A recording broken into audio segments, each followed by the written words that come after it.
যে কি হয়েছে যে আমার পালিয়ে যাওয়া লাগলো। আরে ভাই, আপনার উপর তো হয়নি। যদি 100 ভাগের 1 ভাগ হয়তো আপনার উপরে, আপনি টের পেতেন। আপনি তো ছিলেন শুধু মাল কামানোর ধান্দা। আগে কি সুন্দর মাল কামাইতাম। আমি এখান থেকে 27টা বিষয় পেয়েছি তাফসীরে। কোন মাসলুম যদি সত্যি মানুষ যদি মাসলুম হয়ে যায়, রব্বুল আলামিন এই তথ্যটা সূরা মারিয়াম 16 নম্বর পারা 11 নম্বর পৃষ্ঠার প্রথম নম্বর লাইনে 96 নম্বর আয়াতে পাবে। ইন্নাল্লাযীনা আমানু ওয়া আমিলুস সালিহাতি সায়াজআলু লাহুর রাহমানু উদ্দা। তাফসীরের বিষয় আমি যেখানে পড়েছিলাম ওখান থেকে আরম্ভ করছি। আজকে 15টা জিনিস কিন্তু নিয়ে যাওয়া লাগবে। 6টা জিনিসের উপরে আল্লাহ বলেন तमाम দুনিয়ার মানুষের আমি আসক্তি তৈরি করে দিয়েছি। ভালোবাসা, মহব্বত, আকর্ষণ, সুশোভন। এখান থেকে যদি মানুষ কন্ট্রোল করতে পারে এই 6টা বিষয়কে, আপনি এই 6টা বিষয় ছাড়া চলতে পারবেন না। কিন্তু এই 6টা বিষয় পরিমিত ব্যবহার করা লাগবে। তাহলে 3টা পুরস্কার আল্লাহ নিজে দান করবেন।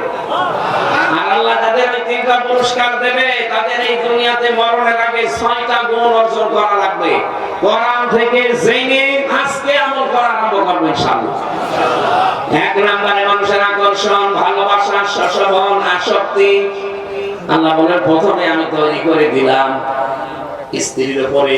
তারপর নবীজি এজন্য আয়াতের ব্যাখ্যা করতে গিয়ে বলেন, এদিকে তাকা। আল্লাহর নবী বলেন আমার কাছে तमाम দুনিয়ায় 3টা জিনিস প্রিয়। 1 নম্বরে আমার নিজের স্ত্রী। কার স্ত্রী? আমার নিজের স্ত্রী। আমাদের কাছে স্ত্রী ভালো লাগে, তবে নিজেরটা ভাবতে নিজেরটা এরকম দেশে নেই। এখানে কত আল্লাহ উনি বসে আছে, পাশের বাড়ির ভাবির সাথে উনি লাইন লাগিয়েছে। বিবাহিত মেয়েদের সাথে যারা লাইন করেন এই মুহূর্তে তওবা করেন, কারণ জীবনও আপনি তার স্বামী ছেড়ে না দিলে বিয়ে করতে পারবেন না, আর সারা জীবন আপনি আফসোস করে মরবেন। এই জন্য যারা বিবাহিত মেয়েদের সাথে লাইনে আছে, মোবাইল নাম্বার এখনই ডিলিট করা লাগবে। কারা কারা করবেন হাত তোলেন তো, দেখি কার সাথে লাইন আছে আপনার মোবাইলটা দেন। মুখে দাঁড়িয়ে নিয়ে লাইন করো না, আউযুবিল্লাহ। এই কোন ভাবের সাথে লাইন আছে না? না, এখানে অনেকে এরকম আছে, আমি হাত না তুললেও আমি জানি। পরকীয়া প্রেমে যারা আসক্ত আছে তাদের 3টা ক্ষতি হবে, যার জীবনেও পুষাবে না। 1 নম্বরে চেহারার উজ্জ্বলতা নষ্ট হয়ে যাবে। 2 নম্বরে আপনার রিজিক আল্লাহ কমিয়ে দেবে। 3 নম্বরে মরণের সময় ঈমান পাবেন না, বেঈমান হয়ে মারা যাবে। এরপরও যদি কেউ পরকীয়া প্রেম বন্ধ না করে, আপনি লিখে নিতে পারেন যে আপনি জাহান্নামের দিকে একেবারে 180 মাইল বেগে দৌড়াচ্ছেন। এটা ছেড়ে দেওয়া যায় না।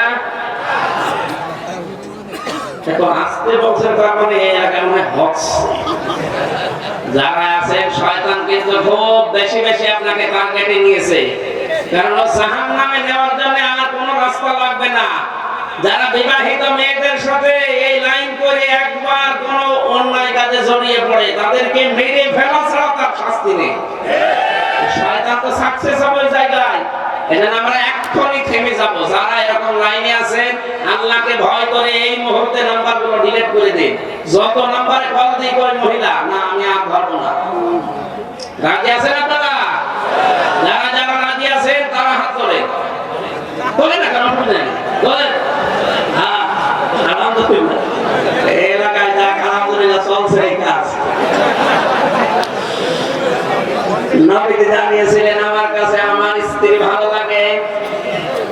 হ্যাঁ, আমার স্ত্রী ভালো লাগার পেছনে কারণ ছিল। হযরতে উম্মে সালমা রাদিয়াল্লাহু তাআলা আনহা বলেন, আমার স্বামী যখন বাইরে থেকে আসবে একটু সংবাদ পেয়েছি, তাড়াতাড়ি করে নিজের শরীরকে পরিষ্কার করলাম, পবিত্র করলাম। নিজের বিছানার চাদর তুলে ফেলে ময়লাটা পরিষ্কার চাদর বিছালাম। আশপাশের মেয়ে লোকরা এসে বলছে, কি সালমা, কে আসবে এত আজকে, এত সাজগোজ, এত সুন্দর কাপড় চোপড়? হযরত সালমা বলেন পৃথিবীর শ্রেষ্ঠ মেহমান আমার স্বামী আসবে। নবীজি এই কারণেই বলেছেন আমার স্ত্রী আমার কাছে ভালো লাগে।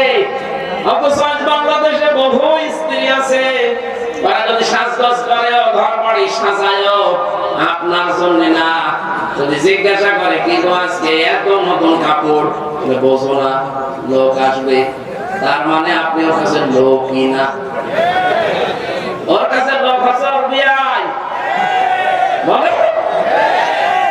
মেয়েরা আমি এখান থেকে এই মাসলাটা বলছি, স্বামী যখন বাইরে থেকে আসবে ইদা নাসারা ইলাইহা সাররাতুহু, হাদিস তিরমিজি শরীফ।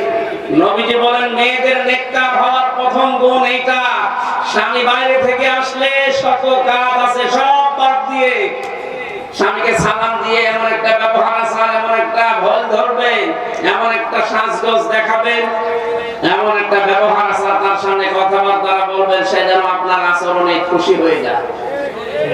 যে এরকম মহিলা এখন 100 জনের 98 জন, এখন 2 জন পাওয়া যাবে না। এই কারণে আমার মনে হয় পরকীয়া প্রেম বাড়তেছে। ওরা বাইরে থেকে এসে স্ত্রীর কাছে রেসপন্স পায় না, যেটা পাওয়া দরকার ওইটা পায় না, তখন লাইন করে। কথা বলেন ঠিক কিনা? এটা একটু জোরে বলেন।